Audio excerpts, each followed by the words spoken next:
Hola clase, hoy estamos aquí para hablarles sobre las protestas, walkouts, en Los Ángeles, California en 1961. Raise your hand if you understood what I said. If you understood what I said, you are no longer allowed to talk for the rest of this term. My name is Anelli. We are students from San Jose State University. I'm Valeria. I'm Carla. And I'm Kevin. And we are here to talk to you about the walkout protests in Los Angeles. Imagine yourself in a classroom where instead of being encouraged to follow your dreams and receive positive comments on your language and your culture, you're told that you're shunned and prohibited from being yourself.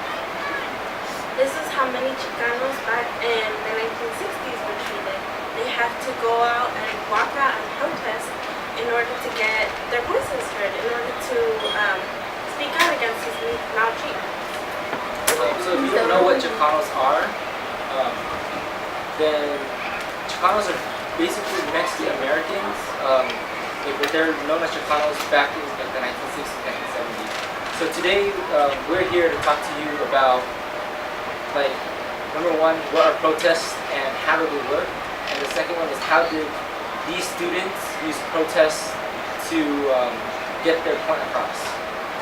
So the walkouts were a series of protests that help fight against the mistreatment of Chicanos in public schools.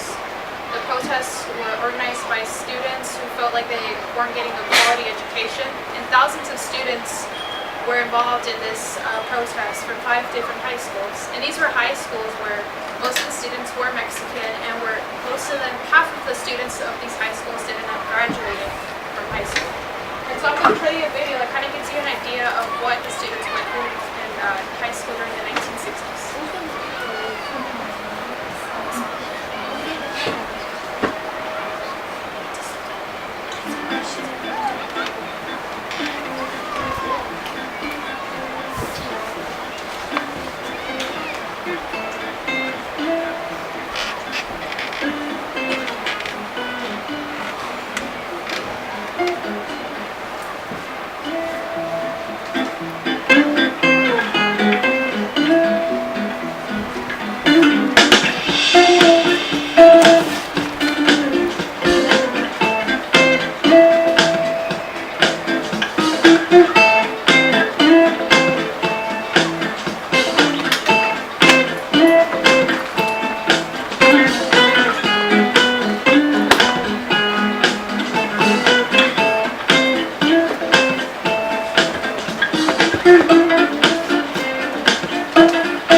Volunteer to give me a quick summary of this video?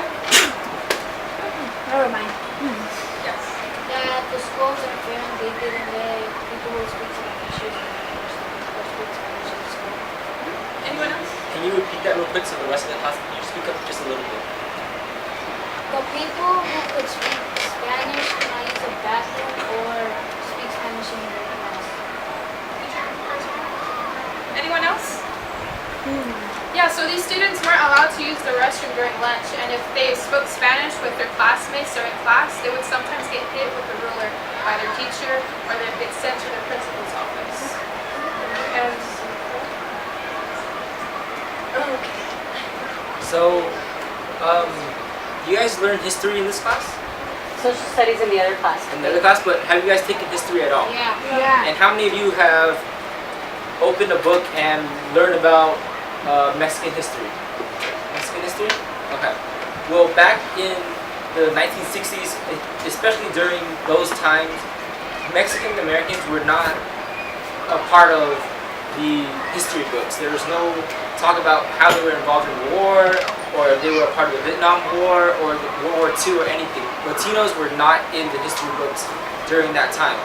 Another thing that you might not know is here in San Jose, we have a lot of Latino and Latina teachers.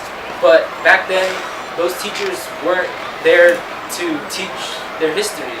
And, you know, who here wants to go to college? If you lived during those time periods, you would be told by your counselors and teachers that you were not capable of going to college and achieving higher education. This is crazy.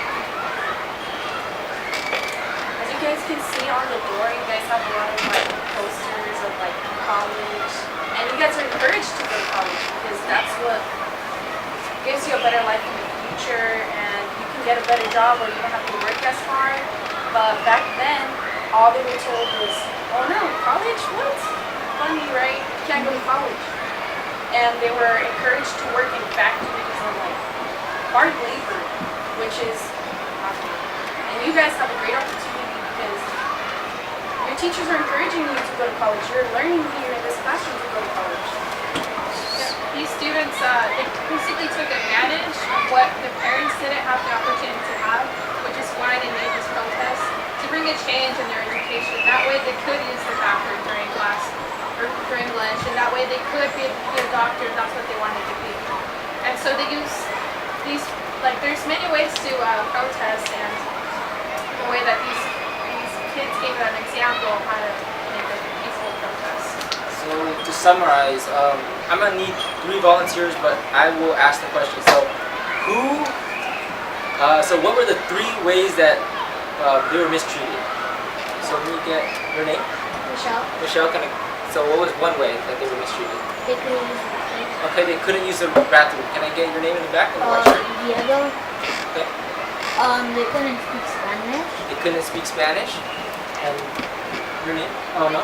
Is there anyone else? Can I get your name as well? Christian, Christian. they could hit the room. Were you hit by a ruler? But the one thing that Valeria just said as well, They don't get to go to college. yeah, they were not supported to go to college like how we have it here. And in many ways, yeah, it's unfair, but instead of being very violent, instead of standing up and being very aggressive with the school system, they peacefully protested, and that got their point across even more. So, go ahead. The reason why their protests worked was because the schools would get a certain amount of like money when children come to school. So if the children didn't go to school because they weren't supported and they weren't allowed to use the restroom and they were hit with rulers, the school lost money. They suffered economically. This is why the school took action in the students' needs, and the students were now able to get more Latina teachers in their classrooms, and they were getting a better environment. So, is there any questions about protests or about the students that were involved in these protests? Can I get your name? Edgar? Isn't it with the ruler illegal? It is illegal, but back then, since they were being mistreated, they didn't speak out and they were just hit by a ruler if they just misbehaved. It was legal during the 1960s to get hit, swatted. That's why they put this. That's why we don't get hit with rulers anymore. Where did they protest? Where? So this mainly took place in Los Angeles. So the majority of the schools, the 5 schools, were based in Los Angeles.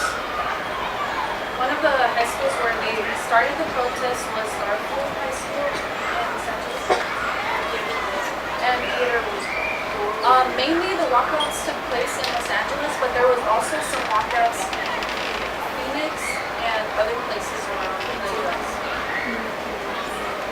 Any other questions? So, what can you guys take from our presentation today? What did you guys think? That we're really lucky to go to college. That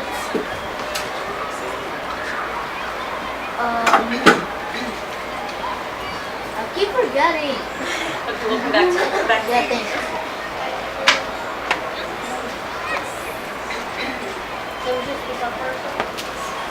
Oh, I remember little Mr. Hay. Yeah. See? So Well, smart. you guys are very lucky to have a wonderful teacher that allowed us to tell you about this, and I'm really sure she encourages you guys. And I think Miss Davalos had something to say as well. I want you to think about if you were living in the 1960s, what attitudes or what feeling do you think a lot of students would have had if they were Spanish speaking? Do you think that they would have been coming to school with a positive attitude, or do you think that it would have already felt that they were separate from a different population? Okay, Jose? They were separate. Do you think that there would have been the feeling of equalness in a school? Do you feel that you get that feeling being here at Olinder? Do you feel that you're separate from a different population, or do you feel that you're accepted? Accepted. Okay. Do you think they felt accepted then? No. Okay. Do you think that it was a very different dynamic by the time they were in school and home? Very different, right? So do you think that they kind of had to shut out who they were and their identity when they got to school? See. Probably. Would it be very comfortable learning in an environment like that? No. Raise your hand if you think that it would not. Mia, do you think it would be would you feel comfortable if you were not allowed to be who you